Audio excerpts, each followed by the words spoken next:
You've had relationships where you couldn't trust the guy. Maybe you caught him in a series of lies. Maybe he had a history as a player. Maybe you have a history of being cheated on. Whatever it is, trust issues can completely sink your relationship. After listening to this Love You podcast, you will never again have a relationship with a man you can't trust. Stick around.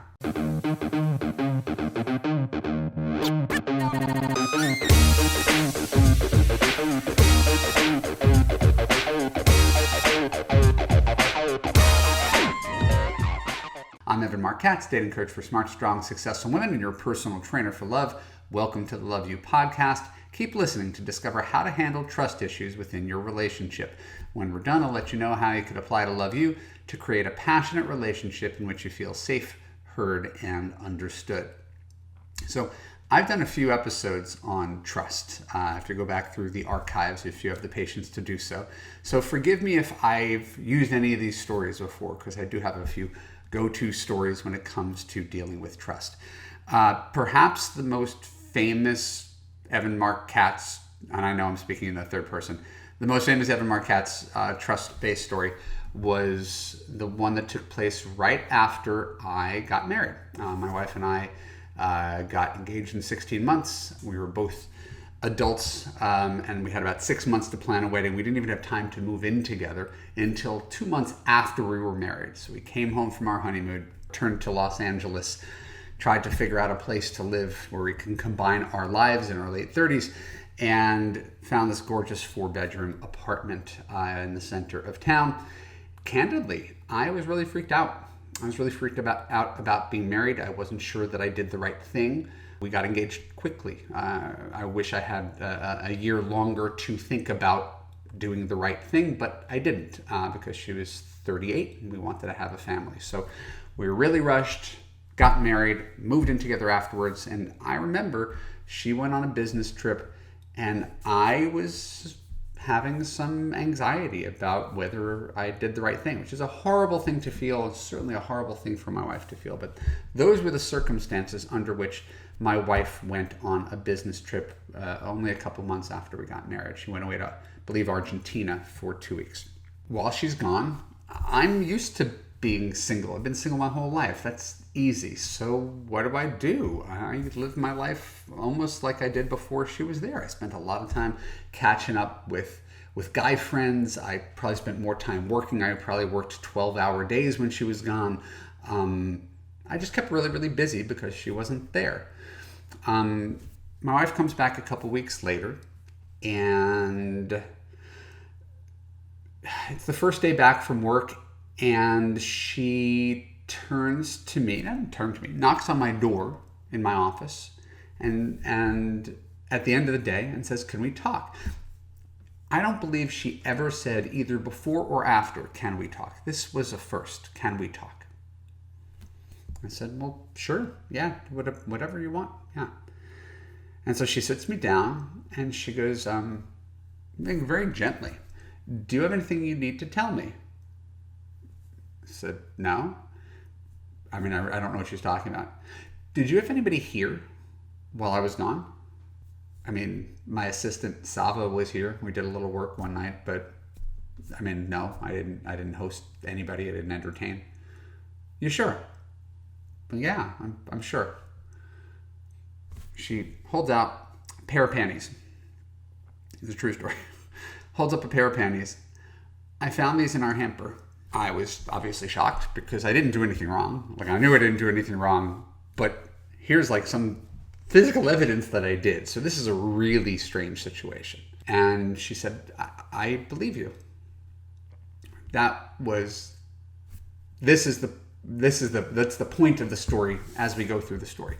My wife believed me even though she has physical evidence that something else happened. That says something about the kind of trust that we have. And so we start theorizing, right? Like just coming up with a bunch of wild ideas about how this could have happened. My wife had a friend who stayed at our place for New Year's Eve who went to Australia, and she asked, "Hey, did you leave any panties at our place?" Like, we're really racking our brains to try to figure things out. And nothing's coming to us, and it takes a couple weeks. And then because we live in Los Angeles and it's a pretty weird town, the TV show Curb Your Enthusiasm is filming at our place. The landlord put our apartment up, and it was the Wendy wheelchair episode. If you remember the Wendy wheelchair episode with this long hardwood floor, he rolls down. So they're shooting the Wendy wheelchair episode at our place 13, 14 years ago, whatever. And the landlord comes down to watch Larry David and the whole camera crew. And my wife offers to the landlord, "Are these your panties?" Turns out that the landlord lived in the apartment before we did. January 1st, we move in. They've got this front-loaded washer with a rubber lip that eats panties and socks. It spit out two more pairs of panties that week. All right, so it turns out we put the whole thing together. I mean, I know this is a tangent off of a tangent, but the story happens to be a really good story. Because I was exonerated, because we figured out the mystery of the panties, and because we had a relationship where my wife trusted me over her own eyes. That's one story of trust. Ask yourself what you would do in the same situation. Just think about that. What you would do if you were my wife in the same situation. Next story. Beloved girlfriend from my early 30s, who I was crazy about, but never trusted me. Because she had men cheat on her, she had tried a polyamorous relationship, she had body issues and lost a lot of weight, but still carried a chip on her shoulder about how men didn't find her attractive before, but they do now. And so she had a lot of confidence issues. And so she always thought I was doing something terrible, and I never really was. She would check my search history on my computer. She would monitor who I talked to at parties. She ended up breaking up with me after I spent a weekend with her at her aunt's 70th birthday party in Las Vegas. And I passed up going to a friend's bachelor party. But she found out through me that my friend went to a strip club at the party, and she broke up with me because my friends went to a strip club. Not even because I went, I was with her. She broke up with me because I had the kind of friends who would go to a strip club. That was our third and final breakup. And so I was always sort of paying for the sins of other men who came before me. And when we were dating, she would be like, if you ever cheated on me, I would expect you to tell me. And I said, well, I've never cheated on anybody in my life. I said, if I did cheat on someone, I mean, what would the consequences be? Well, I'd break up with you.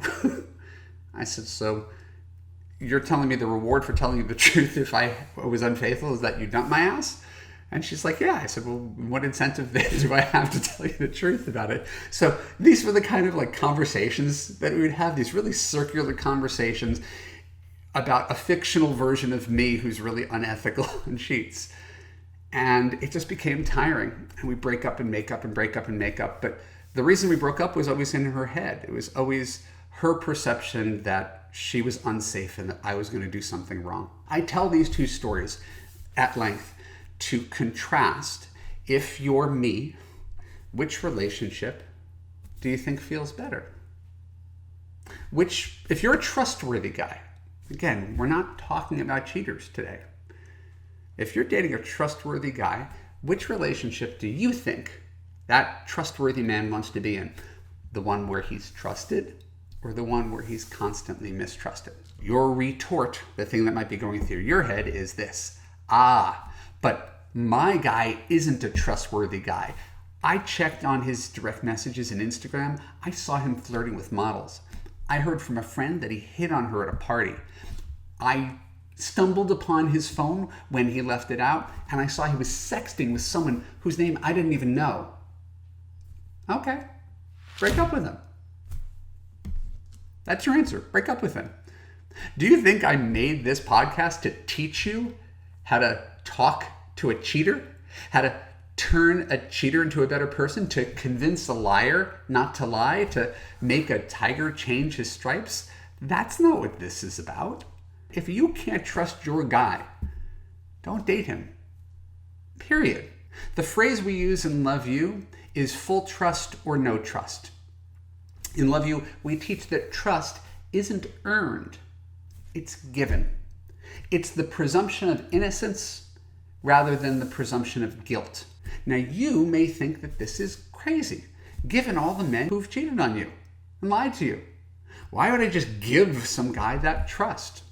It's the wrong question. The better question is, why would you date anybody that you can't trust? Why would you date anybody that you can't trust? So remember, in this moment, I am not defending the behavior of the worst men. Not at all. This is merely to say that if you want to have a successful relationship, you have to choose a man that you can trust. And if you can't choose a man that you can trust, where you could relax and know he's always going to do the right thing because he's a fundamentally trustworthy person, do yourself a favor. Go to my website, watch the free video. It says at the top of the page, watch free video. The video is about fixing your broken man picker. You should not go the rest of your life wondering whether you can trust the most important person in your life. You have to, you must. There's nothing else. My name is Marc Katz. Thank you for tuning into the Love You podcast. For more episodes like this on YouTube, click on the subscribe button, ring the bell, choose all to ensure you get notified when new content comes out. If you're listening to the audio podcast, please share an honest review on Apple. More reviews equals more awareness of the Love You podcast and more love in the world. And if you want to have an easy relationship that makes you feel safe, heard, and understood, look for the link below or go directly to www.evanmarckatz.com to watch my free video about how to gain confidence, attract quality men, and fix your broken man picker. When you're done, you can apply to Love You Live to join hundreds of other smart, strong, successful women from around the world in a coaching community where women like you actually get the unconditional love that you deserve. I'll see you there.